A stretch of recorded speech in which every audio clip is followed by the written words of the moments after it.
जय हिंद दोस्तों, मैं राहुल चरित्र आपका यूट्यूब चैनल पे आप सभी का स्वागत करता हूं।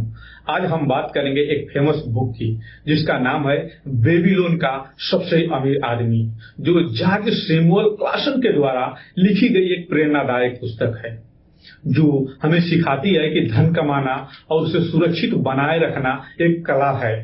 यह पुस्तक हर उस व्यक्ति के लिए उपयोगी है जो आर्थिक रूप से स्वतंत्र और संपन्न बनना चाहता है। तो आप इस किताब को पढ़कर अपनी आर्थिक स्थिति को बेहतर बना सकते हैं या फिर मेरे चैनल पर आकर इस बुक की समरी का निचोड़ सुन सकते हैं।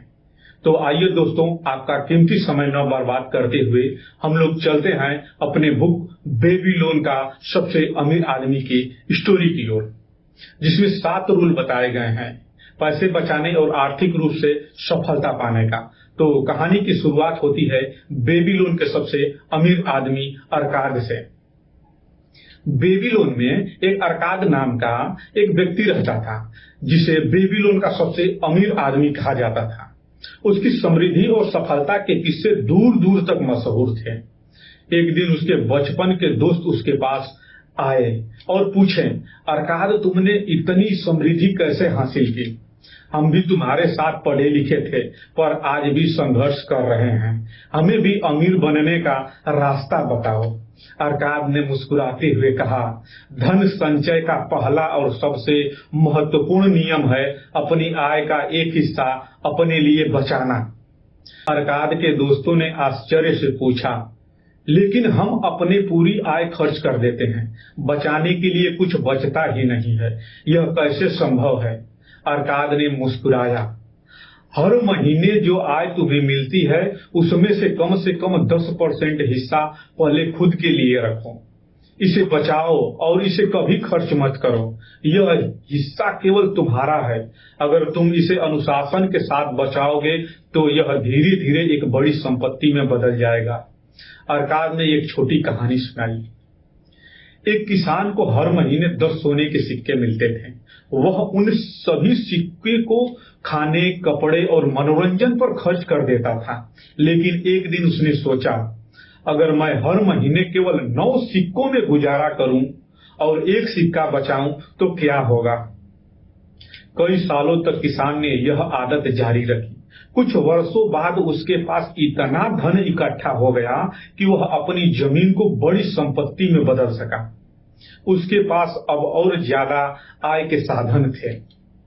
अरकाद ने अपने दोस्तों को बताया, अक्सर हम अपनी पूरी आय दूसरे को दे देते हैं, जैसे किराए, बाजार वाले को, मनोरंजन पर। लेकिन अगर तुम पहले खुद को भुगतान नहीं करते तो तुम कभी अमीर नहीं बनोगे। खुद को भुगतान करने का मतलब है अपनी आय का 10% बचाना। अरकाद के दोस्तों ने इस सलाह को माना और अपनी आय का 10% बचाना शुरू किया। कुछ समय बाद उन्होंने पाया कि उनके पास एक छोटी लेकिन स्थिर संपत्ति जमा हो गई है। यह उनकी वित्तीय स्वतंत्रता की ओर पहला कदम था। कहानी हमें सिखाती है कि बचत करने की आदत सफलता का पहला कदम है। हर छोटी बचत समय के साथ संपत्ति में बदल सकती है। अपनी आय का 10% बचाकर भविष्य के लिए मजबूत नींव तैयार की जा सकती है। यह सरल नियम आपको समृद्धि की ओर ले जाने का पहला और सबसे महत्वपूर्ण नियम है। तो दोस्तों, अगर आप चैनल पर पहली बार आए हैं तो इस चैनल को लाइक करके, शेयर करके सब्सक्राइब कर दीजिए ताकि अगली बुक की समरी का नोटिफिकेशन सबसे पहले आपको मिले। तो अब चलते हैं इस बुक के दूसरे नियम की ओर जो खर्चे को नियंत्रित करने पर बल देता है। तो बेबीलोन का सबसे अमीर आदमी का दूसरा नियम क्या था? खर्चे को नियंत्रित करना। हर इच्छित चीज को खरीदने की कोशिश न करें। अपनी आय के अनुसार बजट बनाएं और आवश्यक खर्चों से बचें। बेबीलोन में दमन निराज नाम का एक व्यक्ति रहता था। वह बहुत ही मेहनती कामगार था और हर महीने अच्छा वेतन कमाता था, लेकिन हर महीने के अंत में उसके हाथ में कुछ भी नहीं बचता, सिर्फ खाली हाथ वह रहता। एक दिन उसने अपने मित्र अरकाद से कहा, मैं हर महीने अच्छी आय कमाता हूँ, लेकिन फिर भी मेरे पास बचत नहीं होता। ऐसा क्यों होता है? अरकाद ने मुस्कुराते हुए पूछा, क्या तुम्हारे खर्चे तुम्हारी आय के बराबर हैं? दमन नीराज ने सिर हिलाया और कहा, हाँ, ऐसा ही लगता है। मैं अपनी सभी जरूरतों को पूरा करता हूँ, लेकिन पैसे खत्म हो जाते हैं। अरकाद ने एक पुरानी कहावत सुनाई, इंसान की इच्छाएं उसकी आय से हमेशा अधिक होती हैं। उन्होंने समझाया, हर इंसान को अपनी इच्छाओं और जरूरतों के बीच फर्क करना सीखना चाहिए।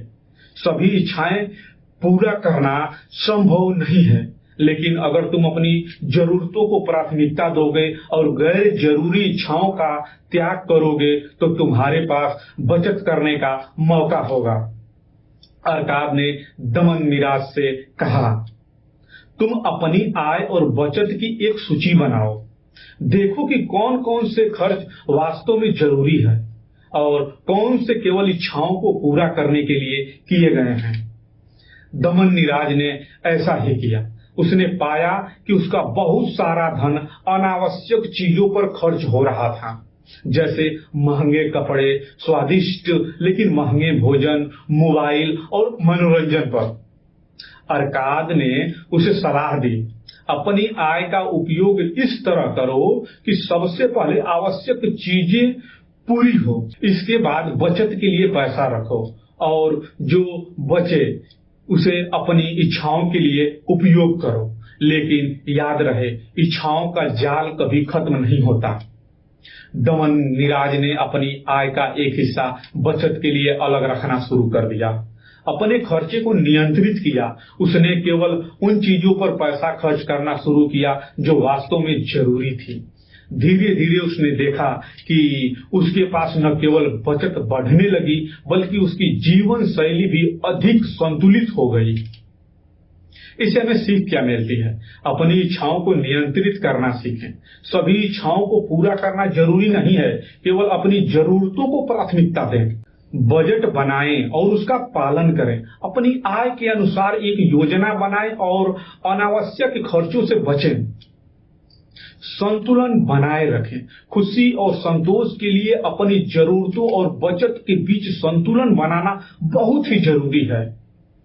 बेबीलोन के सबसे अमीर आदमी अरकाद का तीसरा नियम था, अपना धन निवेश करें। सुरक्षित और समझदारी भरे निवेश करें। केवल उन योजनाओं में निवेश करें जिन्हें आप समझते हैं और जो सुरक्षित है। आपका धन तभी बढ़ेगा जब वो आपके लिए काम करेगा। बेबीलोन में बस्सल नाम का एक व्यक्ति रहता था। वह एक मेहनती कुम्हार था और उसने अपनी मेहनत से कुछ सोने के सिक्के बचा लिए थे। बस्सल चाहता था कि उसका धन बढ़े ताकि वह अपनी पत्नी और बच्चे को एक आरामदायक जीवन दे सके। एक दिन वह अरकाद के पास आया और पूछा, मुझे बताइए, मैंने अपने धन का एक हिस्सा बचा लिया है, लेकिन इसे कैसे बढ़ाऊं? अरकाद ने मुस्कुराते हुए कहा, बस्सल, केवल सोने को बचा कर रखने से यह नहीं बढ़ेगा। अगर तुम चाहते हो कि तुम्हारा धन बढ़े तो इसे काम पर लगाओ। सोने के सिक्के तुम्हारे लिए और अधिक सिक्के कमा सकते हैं। बस्सल थोड़ा उलझन में था। उसने पूछा, लेकिन मैं इसे कहां और कैसे निवेश करूं? पहला गलत निवेश बस्सल का। बस्सल ने तुरंत एक व्यापारी के साथ साझेदारी की। उसने उसे वादा किया कि वह उसके धन को दोगुना करके देगा। व्यापारी ने कहा कि वह दूसरे शहर से दुर्लभ गहने लाएगा और उन्हें बेचकर लाभ कमाएगा। लेकिन कुछ महीनों बाद व्यापारी ने घोषणा की कि व्यापार घाटे में चला गया है। बस्सल का पूरा धन डूब गया है। इसे सीख क्या मिली? समझदारी से निवेश करो। बस्सल निराश होकर फिर से अरकाद के पास आया और अपनी समस्या बताई। अरकाद ने कहा, तुमने अपनी मेहनत से कमाए गए धन को बिना सोचे समझे एक ऐसे व्यक्ति को दे दिए जो व्यापार के बारे में बहुत कम जानता था। हमेशा ध्यान रखना, धन का निवेश केवल उन्हीं लोगों के साथ करो जो उस क्षेत्र के विशेषज्ञ हों। बस्सल ने अरकाद की सलाह मानी। उसने अपनी बचत एक ऐसे व्यापारी को दी जो अनाज के व्यापार में माहिर था। व्यापारी ने उसका धन बुद्धिमानी से उपयोग किया और हर साल उसे मुनाफे का एक हिस्सा दिया। कुछ वर्षों में वत्सल का धन न केवल वापस आया बल्कि कई गुना बढ़ गया। अब वह अपनी पत्नी और बच्चों के लिए एक बड़ा घर खरीद सकता था और आरामदायक जीवन जी सकता था। अर्काद ने वत्सल से कहा, धन का सही निवेश करना उसे बढ़ाने का सबसे अच्छा तरीका है। अगर तुम इसे सही जगह लगाओगे तो यह तुम्हारे लिए और अधिक धन कमाएगा, और जो धन इससे प्राप्त होगा उसे भी फिर से निवेश करो। यही समृद्धि का मार्ग है। धन को निष्क्रिय न रहने दें, बचत का उपयोग निवेश में करें ताकि यह बढ़ सके। विशेषज्ञों की सलाह लें, हमेशा ऐसा निवेश करें जिसे आप समझते हैं या जिसके लिए विशेषज्ञ मार्गदर्शन उपलब्ध हो। लाभ का पुनः निवेश करें और निवेश से प्राप्त लाभ को फिर से निवेश करें ताकि यह चक्र चलता रहे।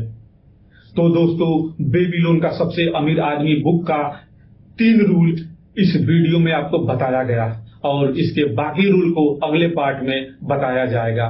इसलिए आप चैनल को लाइक करें, शेयर करें और सब्सक्राइब करें ताकि अगले वीडियो का नोटिफिकेशन आपको सबसे पहले मिले।